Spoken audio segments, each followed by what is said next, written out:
Hey friends, it is, what is it? It's Tuesday in the market here, and things are continuing to fall apart. I mean, things have rebounded a little bit, if you want to say that, but more than not, we're still seeing quite just a low in the market, and still some stocks today are even taking more damage. Tesla is just not recovering, we're just seeing things like this occur. So I'm gonna talk about Rumble. I'm gonna talk about SoFi, and these, obviously, whenever I talk about these two stocks, it is like so divided where people are with these two companies, these two stocks, and I get it. I get it. But let's talk about maybe one of the most controversial stocks that every time I talk about it, I get it from both ends. I get ripped on both ends here, but SoFi. Let me say this before I say what I'm gonna say. I like SoFi. I've always liked SoFi. I've always spoke highly of SoFi. I think if you're in SoFi, you've been with it, you've been watching, you've been seeing what's happening, them getting quarterlies nailed down. By next year, we're expected to see a huge cash inflow, debt, all that paid off. And, the next decade in SoFi is going to be really big because SoFi is really focusing on the younger investor, the younger banker, if you will, and that's really what they really, put their bread and butter into, is focusing on a younger generation of, people that are looking for savings accounts, checking accounts, obviously student loans, but they're really a big thing with them. So SoFi is really big into, especially technology, when it comes to their banking system, which is great, and they offer great plans. But saying all that, I am actively investing in SoFi. This is something that I'm actively putting money into. So I just want to put that out there, that before I say bad things, I want to say good things, because I don't want, either way I'm going to get it. But here, let's talk about it. So love SoFi. Go over some more things here with it. The stock, it's trying here. The last time I talked about SoFi, I was like, I called it the little engine that was trying. It's trying to go up. It's trying to get to a double-digit number. It's just not getting there. And we haven't seen SoFi at a decent double-digit number since December, which was just, 5 months ago. And that was on that quarterly to finish out that particular time. So right now we're seeing SoFi continue to take damage, but this is the issue at hand, and this is why pretty much my whole thesis on how I see SoFi right now in the general market. So SoFi, whether you want to admit it or not, and this is where people start arguing too, it is, banking it's a bank, and that's the safest way to say it right here. So obviously, with a bad economy, that numbers of inflation, rates, everything just terrible right now, and with the stock market, on top of that, not doing well either, having really, really bad days here, and we don't know when it's going to get better. It might be a pretty rough summer here. SoFi is going to continue to take damage. This was my argument like 4 or 5 months ago. I was preaching this in December, and people chewed me out for it. Where I was pretty much saying the same thing. Like, I love SoFi. I think SoFi for the long run, long term here, very bullish into the long term of SoFi. I'm talking like 2 years from now.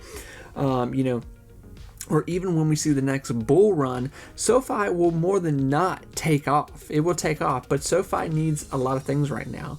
SoFi needs trust with investors. There's still a lot of people not trusting it, and they won't stay with it. You're seeing a lot of people just not stay in it right now.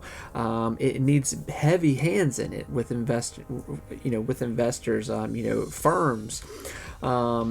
The other thing we need a steady market. We don't have a steady market right now. There is no sight right now of any kind of bull market coming up here anytime soon. It maybe, depending on how this election turns out, I don't know. And I think that's where we're starting to see this, this thing right now in the market, where we've had just this recent reports of inflation, rates going up or staying the same. They could go up again, and it's scaring a lot of investors where they really want to put their money. And it's kind of like, who are we going to have win here in November? Is it going to be Biden or is it going to be Trump? We know what Biden focuses on as a whole. Biden, whether, I'm not trying to get political here, but obviously Biden is not someone that is pushing the stock market. He doesn't talk about it. And the times that he has talked about it in the past when he first came into office, he didn't have good things to say about it. Trump, on the other hand, we saw a huge stock market increase. Obviously Trump talked about it, he pushed it, and we saw a lot of things happen with it. So, me saying, and this isn't me saying like if Trump wins, we're going to have like crazy economic growth. I don't know where things are headed. There's that other 3-letter word out there right now that really terrifies the market, and that's the WAR word. So we're just seeing a lot of things happening here with that inflation, in banking stocks, banking companies with their stock are going to take damage, and that's what we're seeing. We're not seeing support in the general market to where SoFi can really find a ground right now. And I still think SoFi might take some more damage here. I don't think it's crazy to say we're going to see this thing at 650 here if we continue into this kind of market into May, maybe into the June and July months here. But saying that, I actually am hoping for that. I say that because I think it would be great buying opportunity. Because, like I said, in the long run, we know SoFi is going to be okay. SoFi is nailing quarterlies. They're nailing, when it comes to subscriptionship with customers signing up. They're doing all the right things, man, and they're going far. I just right now this year with this market, I would be very careful saying like SoFi is going to be like, I've seen some people say it's going to go like $20, $30, $50 here by, midsummer, and I'm like, I just don't see that at all. They would have, something dramatic would have to happen with the company, capture some kind of deal, something, they would have to like pick up a whole new company that they bank with, like I don't know, some kind of crazy company, Amazon or something, something just outrageous. But we're not going to see that. That's just not going to happen. So here's what I'll say is that I do expect SoFi to take more damage. I do, but for the long term, it's okay. That's okay. Because I'm just using this as opportunity to just push money into this, and I'm going to be here a while. And I think if you want to see anything from SoFi here, you're going to have to be here for a while. SoFi is going to run when we have a good market, when we have economy back stable. It doesn't have to be great, but it needs to at least be stable. And the general news and just the news itself is not great. And the market really, kind of floats, just tippy toes around the news too. And right now we just have a lot of bad things that are going on that are causing the market and investors to just not have trust in it. So those are things that SoFi is looking for. The company itself is doing great. And we're seeing this across the market right now with all these kind of companies that are nailing quarterlies, that are just raking in money, that are doing great, but still have their stock price at a very low price right now. There's so many under $10 stocks right now with companies that are just killing it, and that are projected to have some really big numbers here in the next 2 to 3 years. But I do think there is this thing in the atmosphere and with a lot of new investors that we saw come in, during the ape saga and of investing with GameStop and AMC and all that they don't do long-term investing. There are so many people now that it is hard to find people that invest in things for more than 3 months. I mean, even 3 months are like 3 months. Good Lord, And this is, I say this because I've seen this having a YouTube channel now, going through the whole Trump era, AMC era. I've watching the market here and watching how people invest. Like, a lot of people do not long-term invest anymore, and that's okay. Like, I don't have a problem with that, but it does affect a lot of stocks that should be doing well. You don't have people investing into things, just buying into something and looking into the future with what it could be. People are looking for quick money right now, man. They're just looking for a quick turnover, and that's why crypto is doing hot. And but that's a whole other story. So that's my spiel on SoFi. I like SoFi. I love SoFi. I'm in it for the long run. So don't think like I'm saying hate here on SoFi. I do believe that as long as this market and all this is taking damage, SoFi is going to have trouble standing up and really get going again here. I really do believe that. Friends, let's talk about Rumble. Oh boy. So Rumble, it is quite obvious what is going on with Rumble right now. First, the good things that we've seen here with Rumble is that Rumble has been nailing quarterlies. They've been doing good. The last quarterly, it wasn't phenomenal, but they did meet quarterlies. They did, beat expectations, and they did meet it. And with the next one, it's really just going to be who knows here. But Rumble is looking for something right now. Rumble is looking for investors, not only investors in the stock, but investors that are going to invest in Rumble, people to boost their platform, for talent.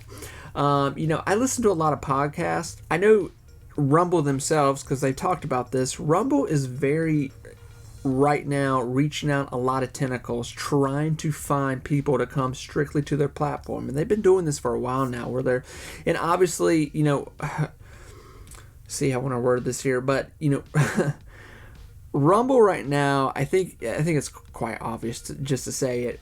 There's this thing right now with Rumble that I think potentially could be hurting it more than helping it, and this is what I'll say. Obviously, if you've seen it, you've been on it, it is more of a right-wing site right now, and I don't mean anything bad about that.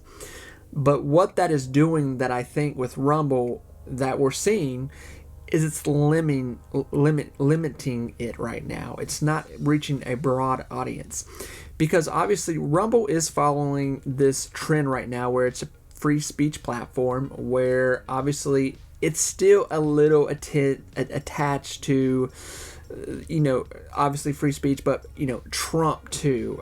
We saw it run a lot with DWAC, Digital World Acquisition, before it merged into Trump Media here, DJT. And now we're seeing Rumble start to tumble down quite a bit. I'm rhyming here now, but with that, I would not be surprised to see Rumble take a little more damage here. I think you're seeing, and Rumble is another perfect example of a stock that's under $10, that's meeting quarterlies, that is raising capital, raising cash, that is increasing in subscribers, but you're seeing the stock take damage, which this is another great point of a low cap stock that has huge potential to run if we were to see a bull market in the next 6 months to a year. Maybe. I'm not going to be shocked to see Rumble take more damage. I'm just not. But for the long run, I do expect Rumble could really produce something amazing here. And obviously, I'll say, the dark horse right now that Rumble wants is Joe Rogan. That's been rumored now, talked about for quite a while. Rogan's even talked about that on his podcast, where he's talked with Rumble, but nothing has officially ever been done, no deals, anything like that. So that's still out there, and I do think if that deal were to happen, Rumble would jump 30-40% overnight, just off of what Rogan would be bringing to Rumble. I mean, Rogan is his own continent at this point with people that watch him. I don't want to go over it too much because I've talked so much about Rumble, about the quarterlies, money, all that kind of stuff. I'm still in Rumble for the long run, but I do think Rumble is going to take more damage. What their next quarterly will produce, I don't know. That is a little scary to me, because I don't know that their next quarterly will turn out good. The one they just did, it just made it. So that was a little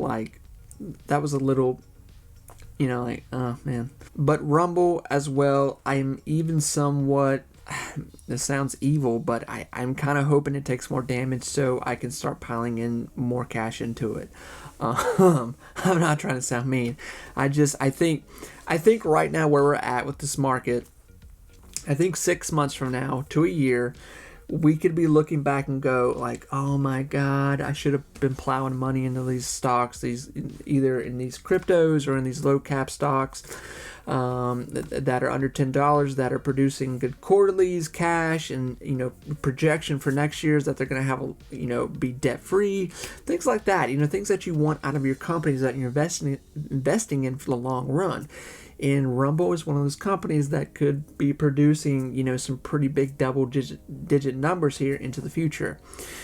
So, friends, that is my stick. That is my spiel. That is my thought theory of what could happen with these two stocks. I love them both, but they are hard to love right now. And a lot of things are taking it. No one's up in the market right now. Don't think like everyone's just like green across the board. Or just not. Everyone's taking damage right now. So with that, I will talk to you soon. I wish everyone the best of luck. It's only Tuesday. Still a lot to go in this week. Friends, take care. Talk to you soon. Bye, everyone.